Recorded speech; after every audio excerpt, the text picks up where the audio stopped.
సహోదరి సహోదరులు, యెహోవా సెలవు లేకుండా భోజనము చేయగలిగిన వాడు ఎవడు?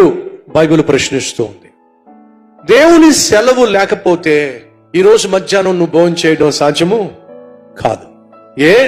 ఒక్కసారి హాస్పిటల్కి వెళ్ళి చూడండి. నోట్లో పైపులు ఉన్నాయి, ముక్కులో పైపులు ఉన్నాయి.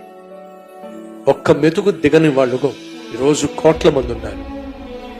సహోదరి సహోదరులు, ఈరోజు నువ్వు నేను చక్కగా చేతులతో అన్నము కర్రీ కలుపుకు నోట్లో 4 ముద్దలు పెట్టుకోగలుగుతున్నావంటే అది దేవుడిచ్చినటువంటి మహాకృప, ప్రభు యొక్క ధన్యత. అందుకే ఎప్పుడు చెప్తూ ఉంటా, మీ జీవితంలో అప్పుడప్పుడు ఒకసారి హాస్పిటల్కి వెళ్ళండి, ఒకసారి సమాధుల మధ్యకి వెళ్ళండి, ఒకసారి చెరసాల్లో ఉన్న వారిని ఎవరినైనా దర్శించి చూడండి. మీకు తెలుస్తుంది మీ జీవితము ఎంత ధన్యకరమో.